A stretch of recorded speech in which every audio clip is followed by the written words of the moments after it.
I was about to confess my feelings to my neighbor. Heart racing, words rehearsed. Then I learned the truth. She was already married. In that moment, hope collapsed, and a hidden story began to surface. Hey, my name's Ryan Hayes. I'm 27, white guy, living in this old apartment building in Seattle where the rain never seems to quit. It's like the city's got a personal grudge against dryness. Always drizzling, always gray, always making everything feel a little heavier.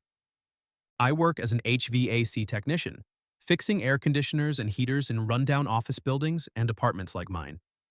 It's backbreaking stuff. Climbing ladders, crawling through vents, dealing with complaints from people who think I can wave a magic wrench and make their problems vanish. Pays decent enough to cover rent on my one bedroom on the third floor, buy groceries, and maybe grab a beer with buddies on weekends. But it's not the kind of life that screams excitement. I keep to myself mostly. Gym in the mornings, work all day, crash on the couch with takeout at night. No girlfriend, no drama, just steady, predictable days. That all started shifting a few months back when she moved in across the hall. Apartment 3B, right opposite mine. Her name's Sophia Reynolds, 41, though she doesn't look it. Soft features, dark hair usually tied back, always in those oversized sweaters and flat shoes that make her seem like she's trying to blend in. I noticed her the first day she hauled boxes up the stairs, struggling with one that looked too heavy for her frame. I was heading out for a shift, toolbox in hand, and without thinking, I held the door open for her. Need a hand? I asked, not expecting much. She glanced up, those calm, deep eyes meeting mine for a split second, and nodded. If you don't mind, she said, her voice quiet but steady. We didn't talk much, just carried the box in, set it down in her empty living room. She thanked me with a small smile, and that was it. Or so I thought. The next morning, I stepped out to grab my mail and found a steaming cup of coffee on my doormat. Black, just like I take it, with a sticky note. For the help yesterday. I stared at it, confused but kinda warmed by the gesture. How'd she know how I liked my coffee? Must have seen me with a thermos one time. I sipped it on my way to work, thinking about her. That reserved way she moved, like she'd learned to keep the world at arm's length. From then on, it became this unspoken thing between us. Little acts that didn't have names, but they piled up. One rainy afternoon, I heard buzzing from her side of the hall, sounded like a faulty outlet. I knocked, toolbox ready. Hey, Sophia, everything okay in there? She opened the door, looking flustered, her sweater sleeves rolled up. The plug in the kitchen sparking. I was trying to fix it myself. I laughed lightly. Let me take a look. No charge, neighbor discount. She stepped aside and I spent 20 minutes rewiring it, chatting idly about the weather, how Seattle's endless rain could drive anyone nuts. She watched me work, leaning against the counter, and when I finished, she handed me a plate of homemade cookies. You're too kind, she said. Most people wouldn't bother. I shrugged. It's nothing. Just holler if you need anything else. As I left, our hands brushed accidentally, barely a touch, but it sent this jolt through me. I replayed it all night, wondering if she felt it too. Those moments kept happening. I'd hold the elevator for her when she came back late from wherever she worked. Some office job downtown, I guessed. She'd leave me a thermos of soup on cold days with notes like, "Stay warm out there." I'd wave from my window when I saw her walking home in the rain, and she'd look up, that small smile breaking through. We never crossed lines. Always that safe distance, like an invisible wall. But damn, it started eating at me. Every time her light stayed on late, I'd pace my room, imagining her alone, wondering what kept her up. Hearing her footsteps in the hall made my heart race. I'd crack my door just to catch a glimpse, pretending it was casual. Rough day? I'd ask if we bumped into each other. Surviving, she'd reply, her eyes lingering a beat too long. It built up slow, then hit me hard.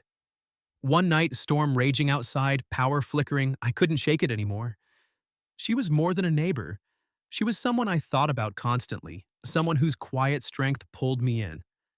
I decided I'd tell her. Bought a simple bouquet the next day, no roses, just wildflowers that reminded me of her unassuming vibe. Heart pounding, I waited in the hall that evening, rehearsing words in my head. Sophia. I know this might sound crazy, but the door to 3B creaked open, but it wasn't her. A middle-aged man stood there, button-down shirt, looking at me curiously. Can I help you? He asked. My stomach dropped. Sophia appeared behind him, her face paling when she saw me and the flowers.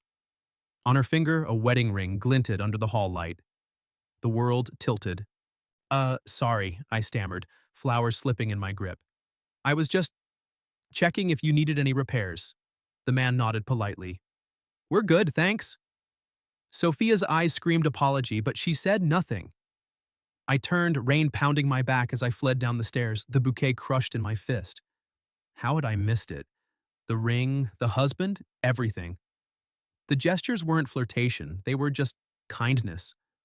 Or were they? The shock hit like a wave, drowning me in embarrassment and hurt. I stood in the downpour, soaked, realizing I'd built a whole fantasy on nothing. But deep down, that invisible wall we'd kept, it shattered right then. The days after that hallway disaster blurred into a numb routine. I avoided the third floor as much as possible, taking the stairs instead of the elevator, timing my comings and goings so I wouldn't run into her. Work kept me busy. Endless calls to fix leaky AC units in stuffy basements, the hum of fans, and the stink of Freon filling my head. But at night, lying on my lumpy couch, I'd replay it all. The ring, the man's polite nod, Sophia's stricken face. I felt like an idiot, a kid who'd misread every signal. Those coffee cups and cookies, just neighborly politeness. Nothing more.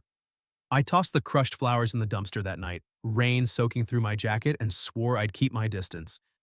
But Seattle's weather had other plans. A week later, a storm hit hard, winds howling, power lines snapping like twigs. The whole building went dark around midnight, emergency lights flickering weakly in the halls. I grabbed a flashlight and headed to the breaker room in the basement, figuring I'd check if it was just our floor. Halfway down the stairs, I heard footsteps, soft, hesitant. It was her, Sophia, in a hoodie and sweatpants, clutching a candle that cast shadows on her face. Ryan, she whispered, surprise in her voice. I froze, heart slamming. Power's out everywhere, I muttered, avoiding her eyes. Was gonna check the panel. She nodded. Me too, mind if I tag along? We ended up sitting on the cold, concrete steps in the stairwell, the building groaning against the wind outside. No one else stirred. It was just us, the candle flame dancing between. At first, silence stretched awkward and thick. Then she broke it. About the other night, she started, voice low. I cut her off, not ready. No need, it's fine. But she pressed on, her words tumbling out like she'd been holding them in. Daniel, he's my husband, but only on paper. We've been separated for years. He just shows up sometimes to handle paperwork or, I don't know, pretend things are normal. I stared at the flickering light, processing. Separated? Not divorced? Why not tell me? I asked, softer than I meant. She sighed, hugging her knees. I didn't think it mattered. We're just neighbors, right? That just stung, but it opened something. We talked then, really talked. For the first time without the buffer of doors or hallways. She told me about her marriage, how it started young, full of promise, but turned into a cage where her husband loved the idea of her more than who she really was. He wanted the perfect wife, the one who smiles at parties and keeps the house spotless, she said, her voice steady but laced with old hurt. But I was never that. I worked late, I burned dinners, I had bad days. Eventually it all crumbled. I listened, nodding, feeling the weight of her words. In return, I shared my own scraps, growing up in cheap motels after my parents split, bouncing between states, learning early that no one waits for you at the end of the day. I got used to fixing things myself, I said. People, places, whatever breaks. We sat close but not touching, the candle warming the space between us. Her shoulder brushed mine once, accidental, but neither of us pulled away. When the power hummed back on hours later, we stood, a quiet understanding hanging there. Thanks for the company, she said, eyes meeting mine longer than usual. I nodded. Anytime. From there, the habits crept back in, natural as the rain. It started small. I'd linger in the lobby on stormy evenings, umbrella ready, waiting for her to get home from her admin job downtown. Can't let you drown out there, I'd say, walking her to the door. She'd smile that soft, grateful way. In return, she'd leave a lightweight jacket on my doorknob when the chill set in, note attached. For those early shifts. We'd bump into each other in the laundry room, chatting about nothing, the building's noisy pipes, the latest storm forecast, while our clothes tumbled in the dryers. One evening, I heard coughing from her side, knocked gently. Sophia? You okay? She opened the door, pale and shivering, bundled in blankets. Just a fever, I'll be fine. I didn't push, but asked, Need me to grab some meds? Pharmacy's still open. She hesitated, then nodded. If it's not too much trouble. I was back in 15 minutes with Tylenol and soup from the corner store. She took it at the door, our fingers grazing. You're a lifesaver, she whispered. That night sealed it. The fever hit her hard. She texted me late, voice weak when I called. Ryan, it's bad. Can you just talk to me? I sat outside her door in the hall, phone to ear, telling dumb stories from work about the time a client blamed me for their cat's allergies, or how I once got stuck in a vent for an hour. She laughed faintly, the sound easing something in my chest. When she quieted, admitting she felt too cold to sleep, she asked, barely audible, If I'm too tired, could I sit closer, just for a minute? I paused, heart racing. Yeah, I said. She cracked the door and we sat on her threshold, shoulders almost touching, her leaning against the frame. No hugs, no hands held, just near enough to share warmth. This helps, she murmured. I didn't reply, but I knew then. She wasn't just a neighbor anymore. She was someone I couldn't walk away from, someone whose quiet pain mirrored mine. The habits weren't random, they were us, building something unspoken. And damn if it didn't scare me how much I wanted more. The habits we'd built felt like a fragile bridge, one I was ready to cross. After that fever night where we sat so close without crossing lines, I couldn't deny it anymore. Sophia had become the highlight of my gray Seattle days. The quiet conversations, the shared warmth in the cold. I replayed her words. This helps. It did for me too, more than she knew. I decided to tell her everything. No grand gestures, I wasn't that guy, just honest words. I stopped by a corner florist on my way home from a long shift, picked a simple bouquet, daisies and ferns, nothing flashy. They reminded me of her, unassuming, resilient. Heart hammering, I showered quick, changed into a clean shirt, and waited in the hall that evening. The rain pattered against the windows, a steady drum that matched my nerves. I'd knock, hand her the flowers, and say it. Sophia, these past months, you've become more than a neighbor to me. I care about you, a lot. Footsteps echoed from the stairs. Hers, I recognized the rhythm. I straightened, gripping the stems tighter. The door to 3B clicked open, but it wasn't her alone. A man stood there first, mid-40s, salt and pepper hair, wearing a button-down and slacks like he'd come from an office. He looked at me curiously, blocking the entryway. Evening, he said, polite but firm. Can I help you? My mouth went dry. Behind him, Sophia emerged from the living room, her face draining of color when she saw me, and the bouquet. Her eyes widened, flicking from the flowers to my face, panic flashing. On her left hand, catching the harsh hall light, was a gold band, a wedding ring. Plain, unmistakable. The world narrowed to that glint, my pulse roaring in my ears. Separated? On paper? But there it was, real as the rain outside. I stood frozen, the bouquet suddenly heavy, ridiculous in my grip. I stammered, brain scrambling for an out. The man, her husband, tilted his head, glancing at the flowers. You selling something? Sophia stepped forward slightly, her voice a whisper. Ryan, this is Daniel, my husband. The word hit like a punch. Husband, not ex, not separated in the way that mattered right now. She looked at me pleadingly, as if begging me to understand, but I didn't. How had I missed this? The late nights alone, the stories of a failed marriage, they'd painted a picture of solitude, not this. Daniel extended a hand, oblivious, or maybe not. Neighbor, right? Sophia's mentioned you, the fix-it guy. Nice to meet you. I shook it mechanically, my palm clammy. Yeah, Ryan, just thought I'd check if you needed any repairs. Heard some buzzing earlier. A lie, but it spilled out. Sophia's eyes brimmed with apology. We're fine, she said quickly, voice cracking just a hair. But thanks, really. The flowers slipped in my hand, petals scattering on the worn carpet. I bent to pick them up, face burning, avoiding her gaze. No problem. Have a good night. I turned, bolting for the stairs before they could say more. The door clicked shut behind me, muffling whatever words followed. Rain assaulted me as I burst out the building's front door. No umbrella, no coat. I didn't care. Water soaked through my shirt, chilling my skin, but it couldn't touch the fire in my chest.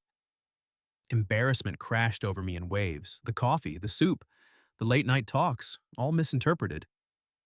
Or had they been? Her stories about the marriage? They'd sounded past tense. We've been separated for years. But the ring said otherwise. Was it a visit? A reconciliation? I paced the slick streets, bouquet forgotten in a trash bin blocks away. The storm raged, lightning cracking the sky, mirroring the chaos inside. How stupid I'd been, building fantasies on crumbs of kindness. She was married, off limits. And I'd almost confessed, flowers in hand like some lovesick fool. Hours later, drenched and numb, I slumped back in my apartment. The power flickered from the storm, but I didn't bother with lights. I sat in the dark, replaying her pale face, Daniel's casual handshake. Hurt twisted with confusion. Why hadn't she mentioned him? Fear of judgment? Or because our friendship meant nothing? I grabbed my phone, tempted to text her, demand answers, but I didn't. Instead, I deleted our message thread, the little notes about weather and repairs vanishing. It felt final, a door slamming shut. Yet as the rain hammered the window, doubt crept in. Her eyes in that moment, they'd screamed regret. Was there more to it? I pushed it down, exhaustion pulling me under. But sleep brought no peace, dreams replayed the scene, the ring gleaming like a warning. Tomorrow, I'd act normal, nod in the hall, fix what needed fixing. But inside, that bridge we'd built, it felt burned. The rumors started swirling almost immediately, like smoke from a fire no one could pinpoint. Seattle's tight-knit apartment buildings breed gossip faster than the rain breeds mold. Everyone knows everyone's business, or thinks they do. By the next morning, I caught whispers in the lobby. That young guy on 3? Saw him with flowers at her door. And her husband's back. Bet there's drama. It escalated quick. In the laundry room, Mrs. Patel from 2A eyed me sidelong while folding towels. Be careful with married women, dear, she said, not unkindly, but with that knowing tone. I forced a laugh. Nothing like that. But inside it burned. By afternoon, texts from a couple of neighbors pinged my phone, curious, probing. Heard you and Sophia are close? I ignored them, but the damage spread. In the elevator, 2 guys from the 4th floor muttered just loud enough. Kids playing with fire, tries to steal a taken woman. Classic. I stared at the floor numbers lighting up, jaw clenched. Steal? I'd never even touched her. But facts didn't matter. The story had legs now. Sophia vanished from my orbit. No more chance encounters in the hall, no notes on my door. Her light flicked on early and off late, but she timed her exits perfectly.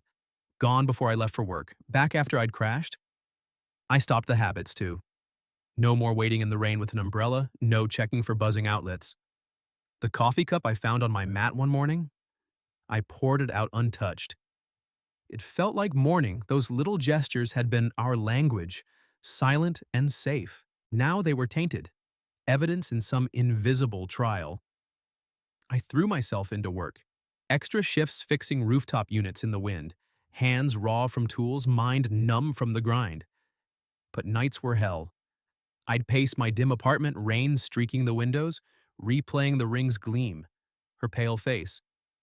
Separated on paper? Then why the visit? Why the pretense? Hurt morphed into resentment. Not at her, exactly, but at the mess. I'd let myself hope, and now I was the building's punchline. The isolation gnawed. Buddies at the bar noticed my mood one Friday. You look like shit, man. Girl trouble? I shrugged it off with a beer and a joke, but inside, yeah, it was. Whispers followed me everywhere, in the mailroom. He's got a thing for older women. Desperate much? At the trash chute, her husband's loaded, kids probably after money. I wanted to yell the truth, that it was just kindness, just 2 lonely people connecting, but who'd believe it? The story fit too neatly. Young, blue-collar guy eyes the mysterious woman across the hall. Classic scandal fodder.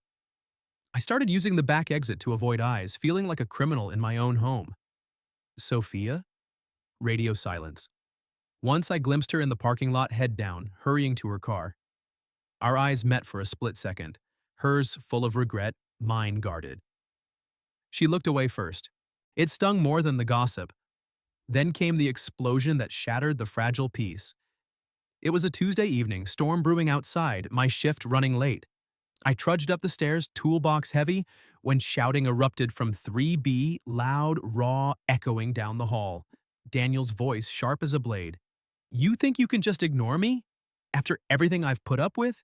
You're nothing without me. Pathetic, always were. Glass shattered. Maybe a plate. Maybe a vase. Then Sophia's voice, smaller, pleading, Daniel, please. Not here. The neighbors. A thud, like something slammed. My blood ran hot. Doors cracked open along the hall, curious faces peeking out but no one moving. I dropped my toolbox with a clang and strode over, pounding on her door. Everything okay in there? The door flew open. Daniel, red-faced, tie askew, glared at me. Mind your own business, kid. Behind him, Sophia huddled against the wall, eyes wide, a red mark blooming on her cheek. Had he hit her? No, maybe from crying, but fury boiled in me anyway.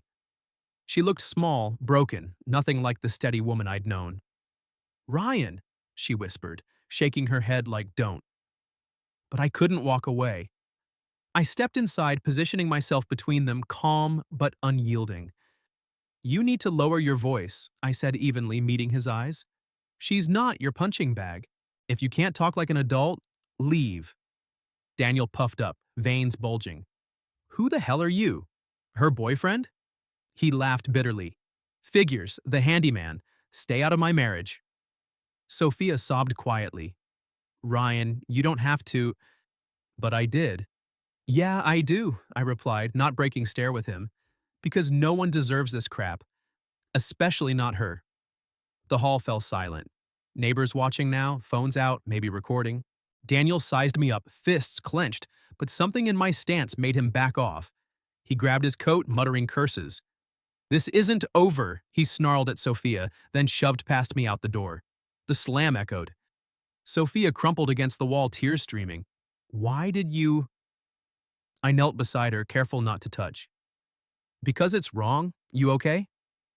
She nodded shakily, wiping her face. We've been separated for 2 years, the marriage. It's just legal ties.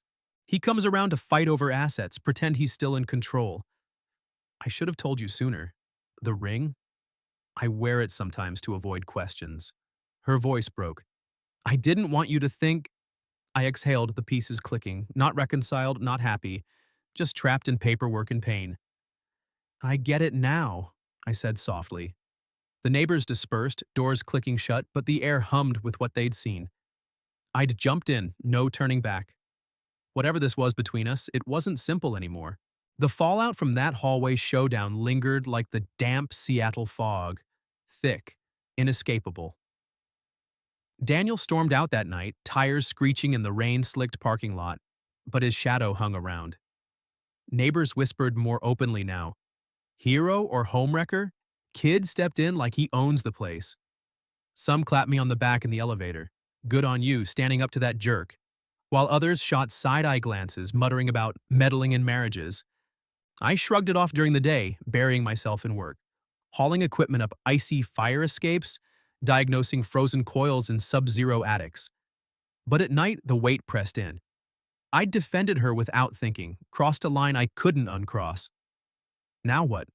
We weren't anything official, yet here I was, tangled in her mess.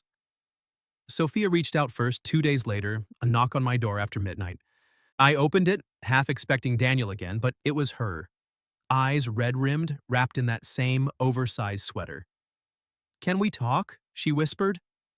I stepped aside, the hall light casting long shadows in my cramped living room. She paced, words spilling out.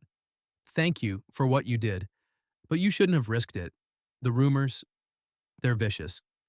I leaned against the counter, arms crossed. Didn't do it for thanks. He was out of line. She stopped, facing me, vulnerability cracking her usual calm. Ryan, about us? Whatever this is. I should have been clearer from the start. Daniel and I were legally married, but it's over, have been for years. No love, no shared life. Just assets to divide, papers to sign. He shows up unannounced, stirs up old fights. The ring? I slip it on when he's around to avoid his rants about looking available. She rubbed her bare finger now, as if erasing it.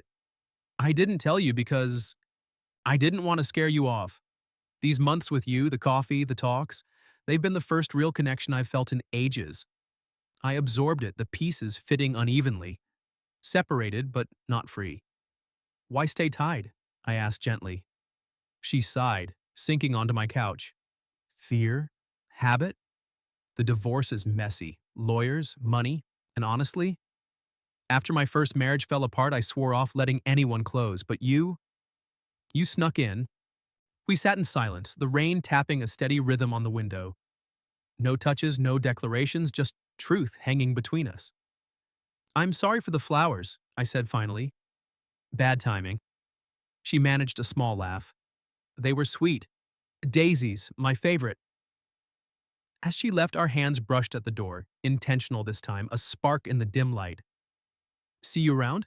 She asked. I nodded. Yeah. The habits crept back, tentative at first, like testing thin ice. A week later, I left a fresh coffee on her mat. Black, no note. The next morning, a slice of homemade banana bread appeared on mine, wrapped in foil. No words, just the gesture. We'd nod in the hall, eyes lingering, a silent check-in. You okay? The rumors faded to background noise as winter dragged on. People moved on to fresher scandals, like the couple on 4 fighting over a dog. But we kept our distance in public, aware of the eyes. Evenings, though, when the building quieted, we'd meet in neutral spots. The rooftop access, bundled against the wind, or the empty laundry room, dryers humming softly. Rough day? I'd ask, leaning on a washer. She'd vent about work, endless spreadsheets, demanding bosses, while I shared stories from the job. The time a burst pipe flooded a penthouse, or how the cold made my hands ache. We'd laugh, the sound echoing in the confined space, drawing us closer without words. One stormy night, power out again, Seattle's grid as reliable as the sunshine, the building plunged into dark.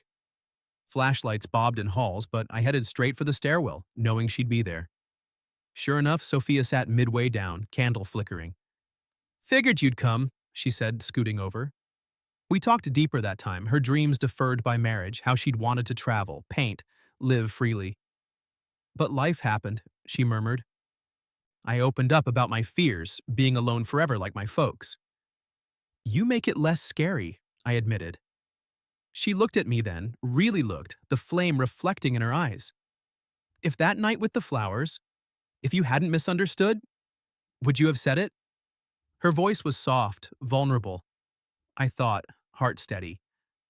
Probably not, words aren't my thing. But I'd have stayed, shown up like always. Tears welled in her eyes, spilling over. She smiled through them. That's enough. More than enough. We didn't label it, boyfriend, girlfriend, whatever. No public dates, no hand-holding in the lobby. Just us in the quiet spaces. I'd fix her leaky faucet late at night, our conversations stretching hours. She'd slip me a scarf she knitted, warm against the chill. We'd stand side by side in the rain, umbrellas touching, watching the city blur. No one knew, or if they suspected, they kept quiet after the Daniel incident. Outside, Seattle rained on, relentless, washing away the old hurts bit by bit. We were two damaged people choosing not to run. And sometimes I realized staying, that simple act, was the biggest declaration of love. No fireworks, no vows, just presence, just us.